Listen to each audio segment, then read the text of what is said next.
It's been a little bit since Oscar and I have done a little bit of a Attack the Meta type of video, mainly because I completely forgot that the Canadian Materia Cup was even happening. I had been a little disconnected, and we got to looking and noticed that Texas is coming up, so we were like, well, we should probably at least talk a little bit about this. I've stated in the past that this is my favorite time in the format because the format feels solved enough to where you can kind of like have a game plan going into a tournament and know like the majority of the field, and you can make your choices, and the fringe picks that you do put in your deck don't feel as like gun-ho-y. Like, I'm putting this in my deck hoping that I get matched up against this, and then, you know, at the beginning of the format, you may not see that at all because everybody's kind of scrambling around trying to figure out what's the best thing to play. Later on in the formats is kind of my preferred time.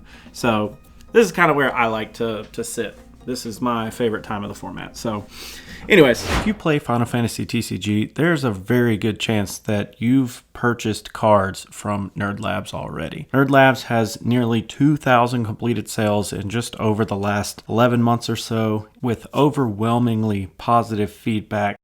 We're on TCG Player, but just as a little hint, if you follow the link in the description, there's no price floor when prices are updated on a daily basis.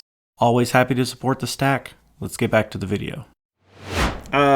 If you've never seen an Attack the Meta video that we do, kind of talking about the tier list before a Materia Cup, we kind of go through the tiers of all of our favorite decks, or our favored decks, I guess.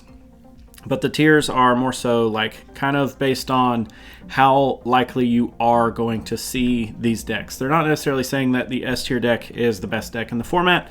They're not saying that rogue decks are the worst deck in the format. That's not what we're trying to say. What we're trying to say is these are the decks that you need to have some sort of preparedness for, and we think that these are going to make up the majority of the room at S tier. Little less prevalent at A tier, little less prevalent than that at B tier, and then your rogue tiers, you may or may not even fight these at all throughout the entire tournament. So I guess let's go ahead and get started with our S tier. So basically we have two S tier type of decks. We have a Refia Control and the Knights deck. So I would personally say that the Refia Control Time Magic Barts is the less preferred of the two. I do think that 4-color good stuff is kind of like where Refia Control is currently sitting and what you would probably expect. I know when we went to our LQ a couple weekends ago, Oscar played against a Refia Control that was running Bosch, and then basically just an entire suite of the Warrior Lights, of course, and it runs a ton of EX bursts. The Time Magic Barts is a little bit different. I do think that you may end up seeing some, but it's a little bit more niche in that, like, I think it takes a certain type of player that wants to play Time Magic Barts. I think your 4-color good stuff is more than likely what you're going to see. Actually, no, I'm thinking about it. I played against some 4-color good stuff. I'm retarded. I played against one. So, yeah, I definitely think that Time Magic Barts is a little bit more niche. I don't think you'll see it nearly as much as the 4-color good stuff. But I think Refia Control overall is going to be everywhere in the room. We've seen it perform the entire format very well. Knights is also in the same tier for me personally. I think that you're going to see Knights until they do something that outpaces them. They are kind of the aggro deck that everybody gravitates towards right now. I think even next set we're going to be getting a few more toys for the Knights deck that I don't think Knights will be outpaced just yet. So there's a possibility that we may see some other archetypes get better and possibly could be in the same realm as Knights. But I think for now, at least going into Texas, Knights are going to be the most preferred aggro deck that everybody's going to be on. And I'm not saying that we have to have an aggro deck in the S tier. I'm saying that Knights is in the S tier, and it just so happens to also be an aggro deck. So between these two decks, Oscar, what's like the biggest watch outs between these two? Like, what are you really trying to do against Refia to win, and what are you really trying to do against Knights to win? Knights, you're just trying to basically you got to board wipe them basically and make them try and reset. But if you're not going to board wipe them, you need to at least control them. So if you're running some Earth, run your Mist Dragons. That'll take care of a lot of the problems. Uh, Other than that, they work a lot off the break zone. And then let's see, the Refia. If you can keep it from getting set up, if you can somehow taking it to damage 3 is hard for you. If you take it to damage 3 real quick and you don't expect on taking it any further, I would just leave them at 2 for the time being. Keep it at 2. Then if you can push for 2 or more damage the next 2 or 3 turns, then that's fine. But if you're going to take it to 3 and then you're going to have to wait 4 or 5 turns before you can do anything else, that's not very recommended. Yeah. So just holding them at 2 damage or applying a lot of pressure. One of the two for Refia. Because once it gets set up, it's kind of hard to stop it other than destroying their Refias and removing their break zone at the same time. Just straight up removing Refia is going to take care of the problem, but that's kind of hard in some decks. I guess if you play mono water, you could run the new, Anima to remove it. Yep. And jumping back to Knights, just board wipes. Board wipes is going to keep you ahead on them. And Sid Rendale, if you're running anything with ice, just keep their entering abilities in check. Yeah, for Knights, I was definitely going to say something that would help you control when you want their auto abilities to trigger, like whether you're running Amots or Opus 18 Levies or Sid Rendale, something that will put them at bay. You have to be able to slow Knights down. Even nowadays, there's not too much that you can do to really be bigger than Knights at the same time. Like, sometimes you can be bigger than the opponent in terms of the amount of power that you have, and you're okay with that. That kind of gives you a window to kind of creep by. But even with Knights, it doesn't feel like it, because whatever you have that's big, they're just going to Ramza ping it down. So they'll get rid of it slowly. The biggest thing with them is trying to, I feel like, is cancel their stuff. And if you can board wipe them, obviously that does solve a lot of the problem as well. Into Refia, you kind of don't necessarily care as the Refia player if they are running some sort of dull freeze mechanic, which is why I think Knights doesn't have a great matchup against Refia control. It does have a good jump start on them, but like Oscar said, if you put them at 3 damage, you're just kind of opening Pandora's box for the Ferris, for the 5 CP arc. You're doing a lot of help rather than hurt when you put them at damage 3. Everybody's been saying it for a long time, but damage is definitely a resource in this game, and the fact that you're putting me at damage 3 and you don't have a follow-up just means that you have allowed me to do more than what I could do at damage 2. So it is kind of a big deal that you're being, I guess, selective on when you make your pushes. If you have a way to get Refia control to 6 damage and then have a position where you can hold off for 1 more turn, then it might be good to go ahead and push. But if you don't, and you can only get them to damage 4, and then they're just going to sit there for 3 turns, I'm in agreement with Oscar. I don't think it's smart to really push and give them all that extra advantage. Ferris becomes basically a 1 CP forward that could potentially board wipe you if you're not playing very wide. 5 CP arc basically revives something, so he effectively becomes 2 CP because he's generally grabbing a 3 CP forward from the break. So I don't know. There's some tricky lines that you have to be aware of into both decks, and Knights is really slowed down by just controlling when and where they kind of pop off, and Refia is the opposite. Refia, you want to try to outpace them in a way, but you have to be smart about outpacing them. You can't just slowly chip away at them and expect not to get hit back.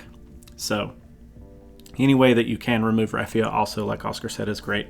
Whether it's Anima, Mist Dragon, I was playing Medines, and just any way that you can chip away so that they get rid of more Refias throughout the game is a big deal.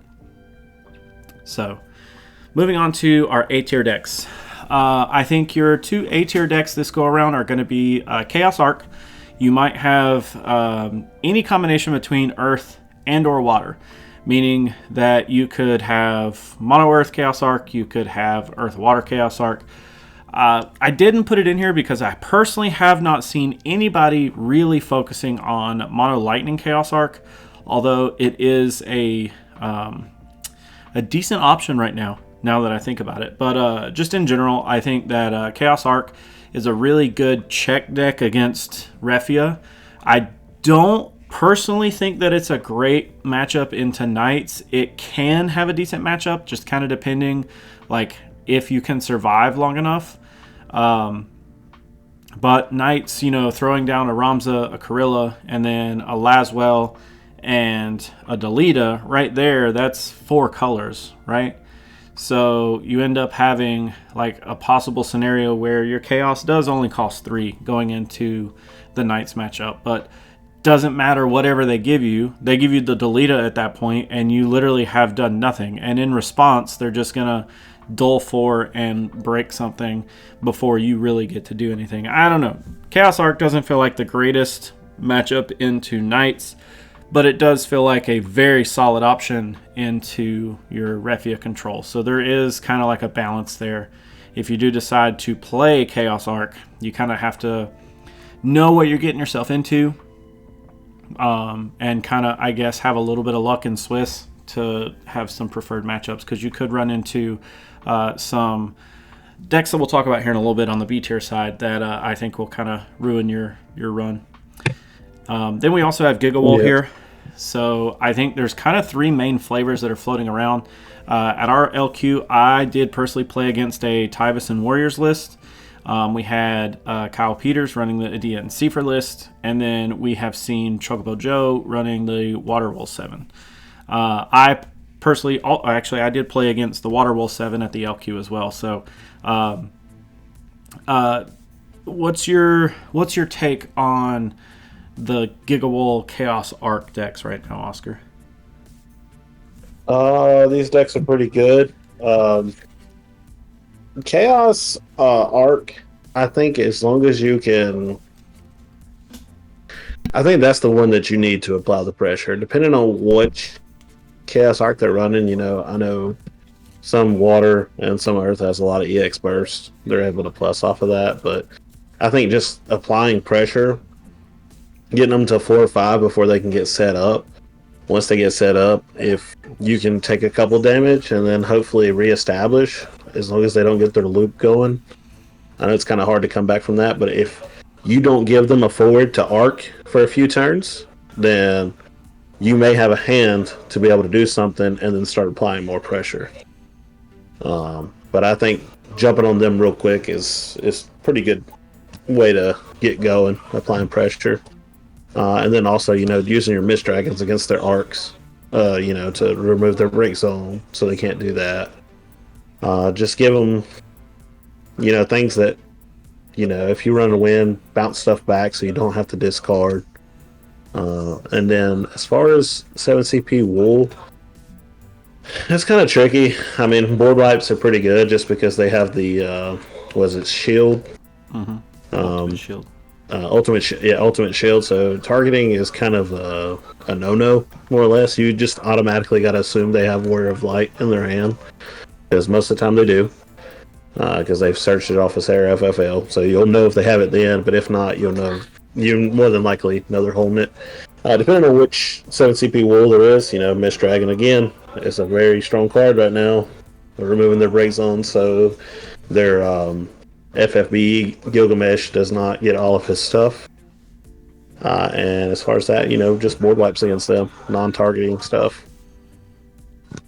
Yeah, I think that Chaos Arc is a very, I don't know. It's one of those decks where I feel like it exists simply because 4-color good stuff exists. I personally don't think that Chaos Arc is also a good matchup into 7CP Wool.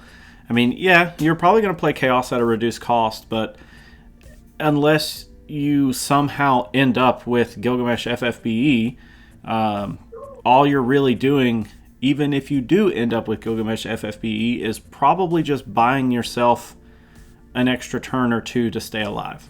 Because once Gilgamesh FFBE goes to your side of the field, you're not going to have the requirements in Mono Earth or Earth Water or whatever. You're not going to have the requirements to fulfill his actual purpose in the Gigavolt deck. And it's also interesting, like, the Tyvus Warriors list is basically mono fire Wool 7. I mean, you do run like Axstar and stuff like that, but in a way, it's basically like, instead of Magissa, I want to play 7CP Wool, is kind of how that deck turns out. The one that I played against played Tyvus, Warrior Light, and Magissa, which is a lot of deck space, and he definitely had a lot of gas, but he also still had a lot of issues with kind of re-establishing a hand so that he would have options to follow up. He could gas out and have like 4 or 5 forwards on the field, and that's great, but then he had nothing to do for 3 turns in a row other than just try to swing. And as long as I'm bigger than him, he couldn't do anything. So it's just a very like interesting setup. And again, Chaos Arc to me doesn't do a lot in that matchup for me. Even at a reduced cost, I don't feel like Chaos really like helps me. And the Arc is, if they're gassing out and they don't have a hand, then it kind of feels bad to me to play Arc unless you're like really getting rid of something that is like a pivotal piece for them. And if he was playing Warrior Light, Magissa, or Tyvus, like, he had plenty of other options to like just go for. So I'm not really like confident that Chaos Arc would have been a great matchup for that. The Adia and Seafer version, definitely a Gilgamesh FFBE finisher deck. I think that's kind of like the main goal of that deck. So if you can, like Oscar said, use Mist Dragons or any type of removal, Irvine's really popular for that. If you're in Lightning, anything that you can find to help remove very specific colors from the break zone is going to make Gilgamesh FFBE kind of limp whenever he comes into the field. He's not going to be able to like swing at you for full capacity. So it's very important to kind of keep that in mind when you're going against the Adia Seafer version. And the Water Wool 7 list, the one that I played at the LQ was a little bit different than what Chocobo Joe plays. My guy was running like X-Arrays. He was still playing the 3CP forward Lena. He was playing Glaciella. So like he was playing a fairly like aggressive setup, like aggressive board control in a way.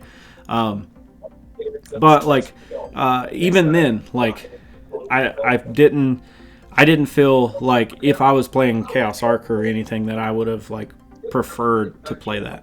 So I don't know. Chaos and Arc definitely have their place. They're good, but I feel like they're a one-trick pony. So I would be very wary of taking that in like personally for me.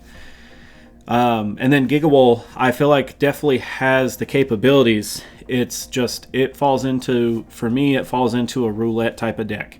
Very similarly to how Knights falls into a roulette style deck, right? You're going to reveal 5 off of Karilla. You're going to reveal 5 off of Warrior Light. And it's going to highly dictate how the game plays out with what you're revealing. And every deck draws bad. I can't deny that. So I can't say that Wool 7's bad because it's a roulette deck, but I feel like that's what a lot of times, I feel like it's what holds it back sometimes, which is perfectly fine. That's what the deck is kind of meant to do. So anyways, I personally think both Chaos Arc and Gigawool fit perfectly fine in the A tier.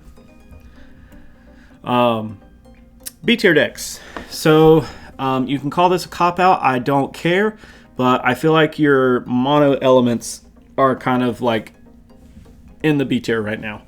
And I think your 3 best mono elements in terms of the meta right now are definitely going to be mono earth, mono water, and mono wind.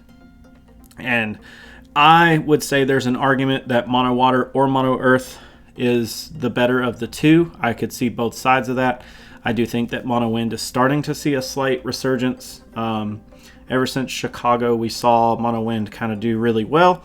And you could argue that it's technically water wind, but it is, for all intents and purposes, a mono wind deck. It just plays like 4 or 5 water cards. It does not play many at all. It just wants to have access to 3CP Leo. So either way, mono earth is definitely in a decent position right now, simply because it does a lot of things that help against the S tier and the A tier meta, but it also can stand on its own in Swiss. Like, it's very resilient. If you have just an abundance of these 1CP Leos lying around, you're sitting on a gold mine, just so you know. I think non-foils are still like $30. It's insane how expensive that card has become, but it's because it drives this entire archetype, right? So you're playing this mono earth deck that wants to ramp to 5 backups by like turn 3, and once you get there and you drop this 1CP Leo, you can effectively cast 4CP Wool for free. I mean, you kind of can do your thing. There's also the Riku version, which I personally think that is a more interesting list, and it seems more fun to play. It's a Sam Tools list from, was it? No, it was not Chicago. It was the one before Chicago. But he was playing Riku. He was playing Earth, Wind, Noctis. He was playing just all these like really interesting dual element forwards. I think he was playing Fire, Wind, or Fire, Earth, Bosch.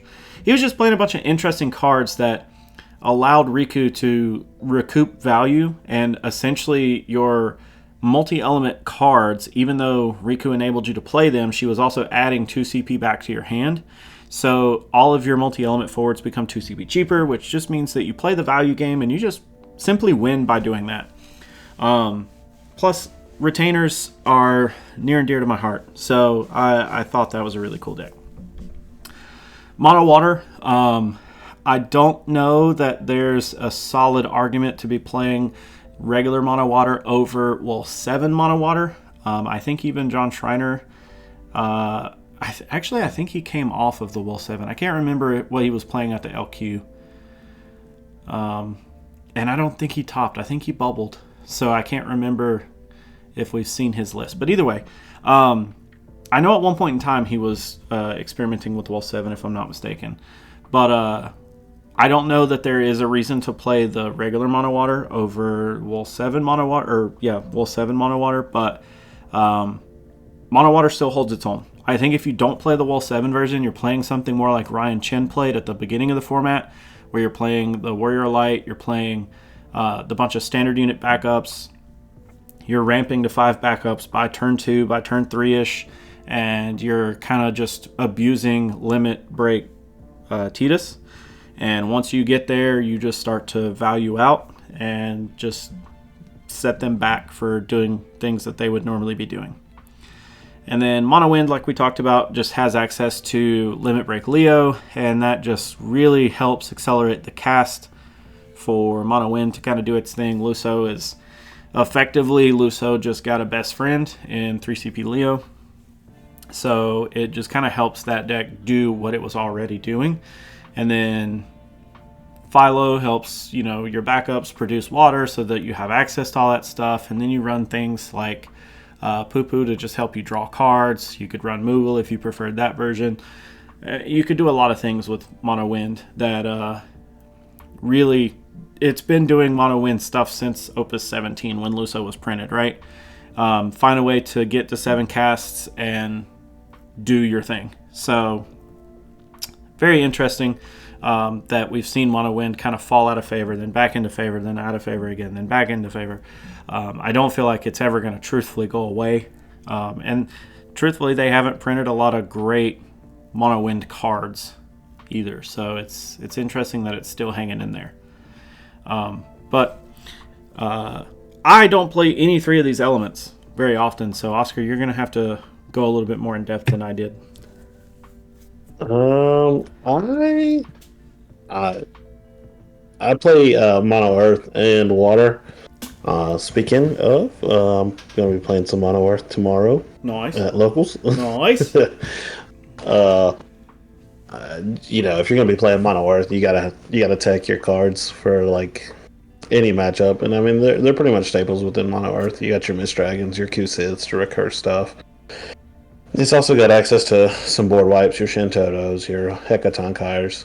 Depending on what kind of Mono Earth you're playing, it could be like the Mono Earth, Leo, Riku, multi-element backup type deal, or just straight good stuff Mono Earth. Just straight Mono Earth stuff is pretty good. Running your Gallus, your big monsters your big Fords to get over. And also you got the Mono Earth monster version too, which is really good. Just like anything, you are always going to have your tech cards in there that you feel strong with. And Mono Water, there's different versions of this. You can run like the standard unit version. I know we already talked about 7 CP Wool, but you can run the 7 CP Wool water variant. I think it's a little lower on the tiers, so it would fall into this one because you're not going to see it as much. Right. But it does kind of ramp it up a little bit, just playing your 3-cost water forwards. And then you got the classic Lena into Levy, which is very strong, and all your other levies that bounce stuff to reduce, because this is reducing, so that does mean a lot. Yeah. When you're playing against like the Refias and stuff like that, you're playing against Knights. I mean, Kurilla's protecting Knights and stuff like that. Yeah, it really does come in handy with the reducing, because you're not going to get the Ferris pings off of reducing her, so it becomes really good. And then you also got your Titus to cast Titus, which is, you don't see as much anymore, but it's still good. It can still be a game changer. And then you also got access to Limit Break Leo to just sit there and draw cards and spam your backups. Play your Ash to reduce stuff as well. Yeah, I really feel like Mono Water's biggest trick that I feel like I don't see people truthfully aiming for anymore is setting up your 9 CP Levy and Tross. I feel like if you get that set up, you kind of, at that point, you control the entire board most of the time. Yeah, Knights are probably going to pop off, and they may get, 3 or 4 forwards on the field in a single turn, but that's fine. As long as you can keep the Laswell at bay, your Tross is going to be able to come in, not be dull frozen, of course. You're going to be able to come in and swing with it, return something, and then, reduce something by 9k. So you're going to be able to kind of help control the board. You just literally return whatever measly thing they brought out with Kurilla, and then make Kurilla lose 9k. As long as they're not playing Ovelia, fine. So, I mean, I think you're at a decent position if you can get that set up. But I don't see people leaning that way anymore. And maybe it's because it's too mid-rangey. Maybe it's too late game. Which, is there anything else you have to say about the B tier list right now? I don't think so. Okay, so I was going to go into the Rogue tier, and the transition here being we talked several videos ago now, where what type of format are we in? I said before that we were in a 3-turn format, where if you aren't prepared to slow the opponent down by turn 3, then the opponent is just going to win on turn 3. And I would say on average, you at least needed to be a turn 2 deck Like, you needed to be able to close the game out on your second turn, or you needed to be in a position to where you could slow the opponent down and drag the game out for 4 or 5 turns. And I feel like we're still in a relatively quick format because of how Knights operate and because of how the ADSC for Wool 7 operate.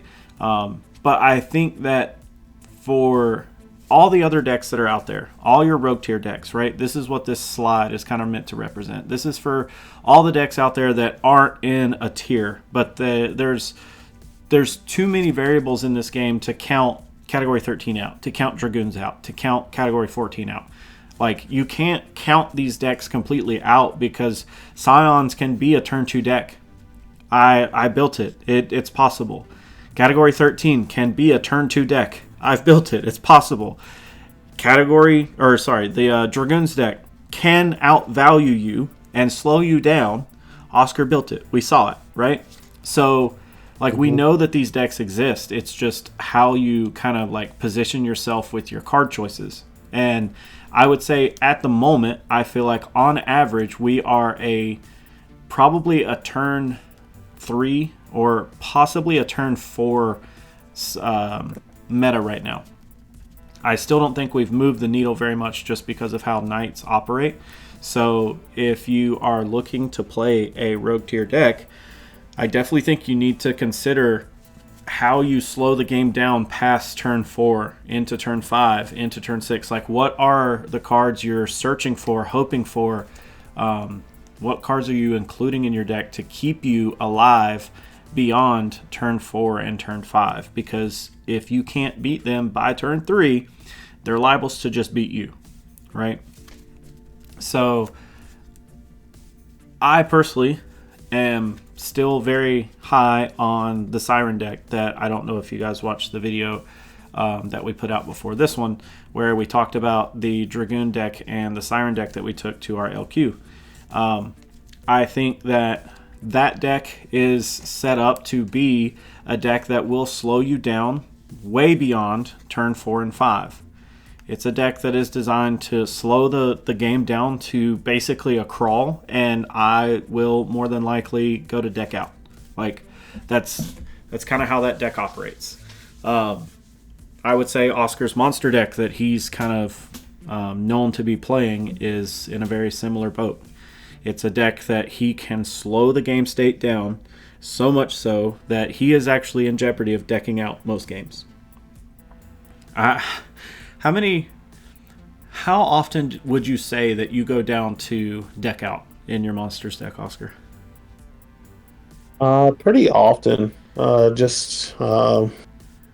I would say 30% of the games, 40% of the games. I would say probably about 40%. An easy 40%. That's crazy to me. Like, that to me is building a deck that's meant to survive past turn 3, right? Yeah. And you guys can look through the channel, and I'm sure we have a couple of videos where Oscar talks about his monster deck. If we don't have a video on that, we need to make one. But I feel like that's kind of like the point to this statement is you need to think about the choices that you're putting in your deck to keep the opponent at bay. If you're going up against Refia, maybe put in some choices that help control the break zone. Whether if you're in Lightning, if it's Irvine, if you're in Earth, it's Mist Dragon. If you're in, I don't know, technically Wind has access to Non-Amigo now. Just, little thing, it's Dorgan. Dorgan's the one that removes from break zone.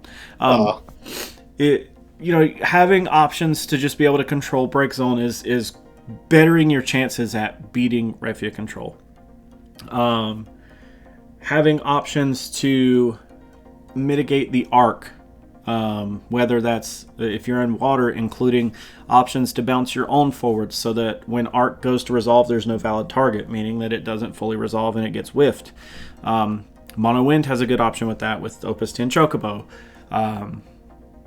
Honestly, Fire If you're a fire nut, if you just like playing mono fire, being able to ping your own forwards to kill them is not a bad option if you're going to get, something is going to resolve to actually hurt you. If you're going to get arced and possibly lose 2 cards in your hand when mono fire desperately needs cards in hand, it might be worth it just to, goblin your own forward sometimes. Not saying it's a great idea, but just saying you need to have your options. So, but I think that's kind of my take where we are currently. Oscar, if you were going to Texas, what deck would you be playing?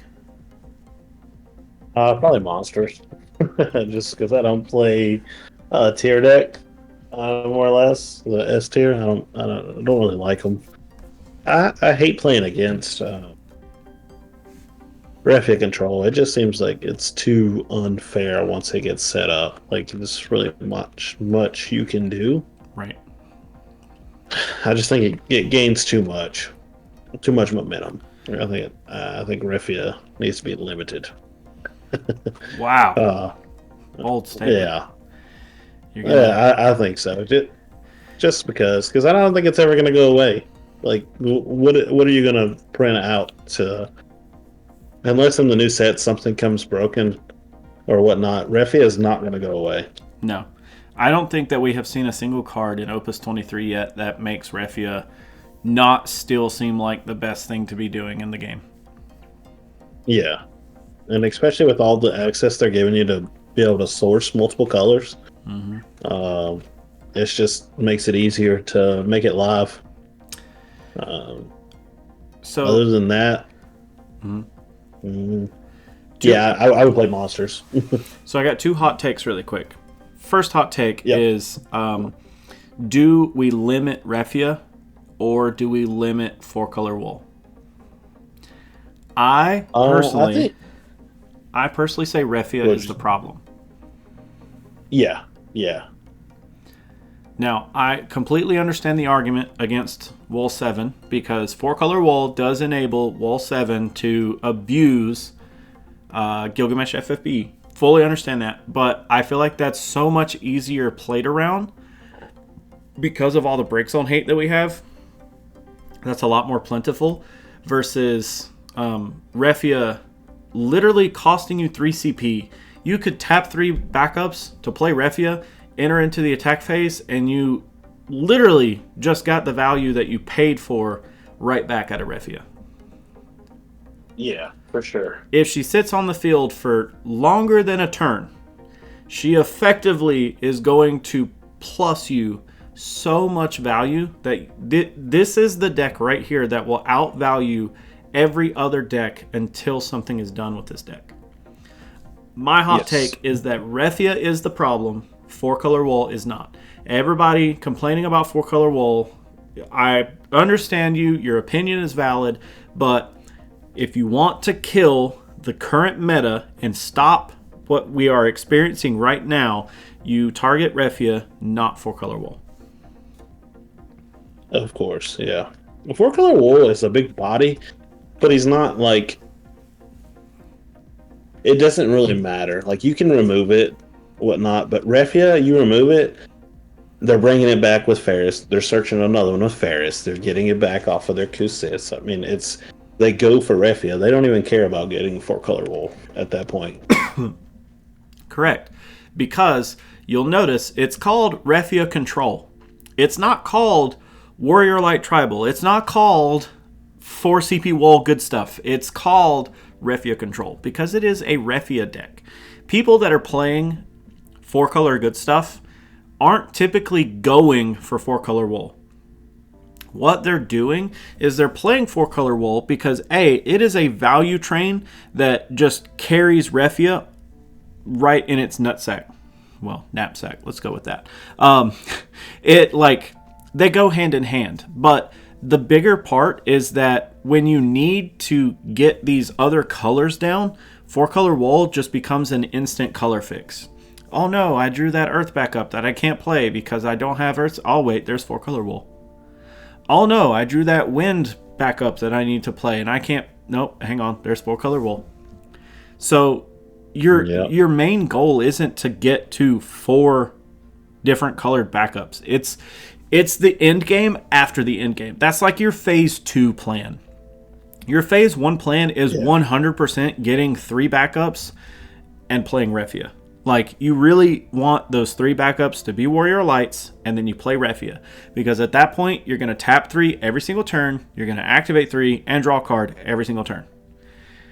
Once you get that set up, then you go for 4-color wool. So, to me, 4-color wool is not the problem. 4-color wool is definitely the like end result for Refia, but it gets Refia out so quick that it does not matter.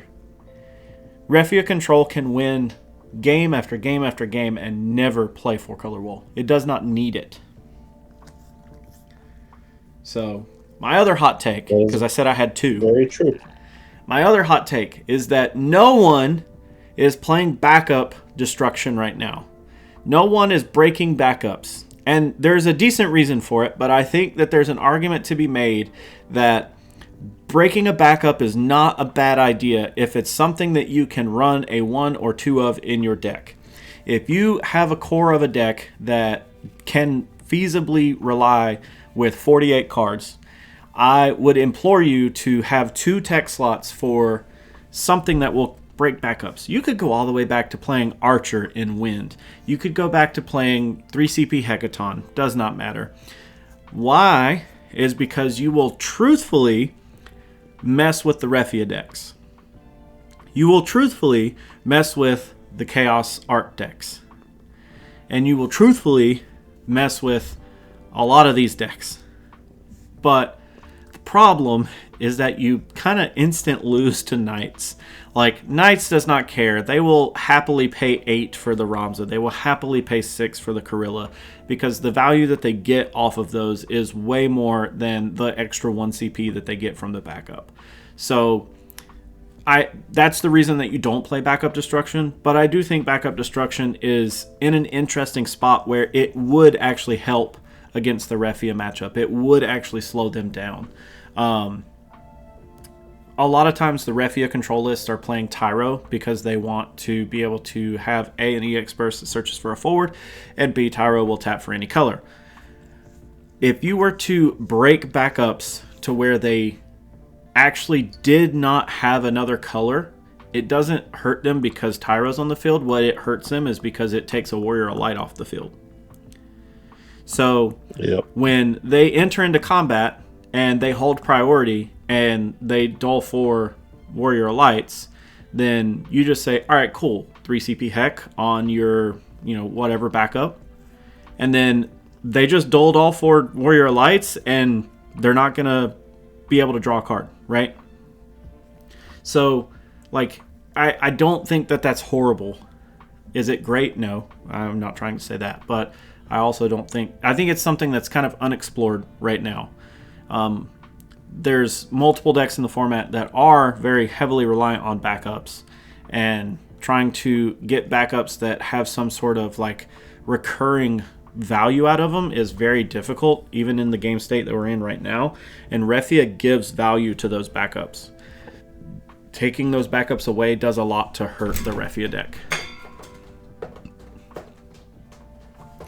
But that's my other hot take.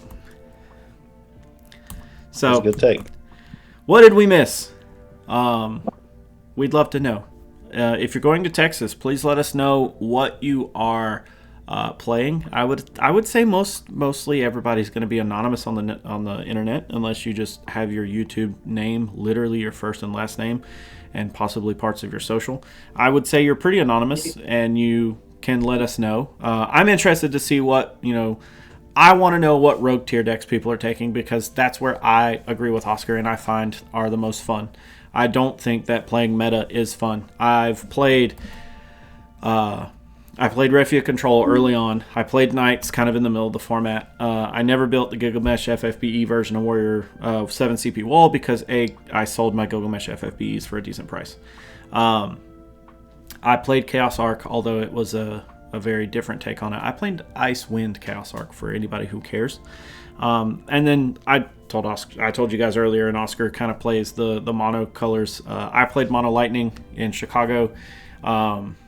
I did test out mono ice, so I'm very like all over the place, but it's because I don't like playing meta. And I agree with Oscar that's the fun is in the rogue deck. So if you're taking a rogue deck, I'd love to know what it is, just because it's fun to explore these ideas. But Oscar, do you have any final thoughts? No. To whoever is going, good luck. Wish the best, and hopefully you get what you're looking for. Maybe first place or just going positive. And I guess that's about it. All right, guys. I agree with Oscar. Best of luck, and we'll see you in the next video.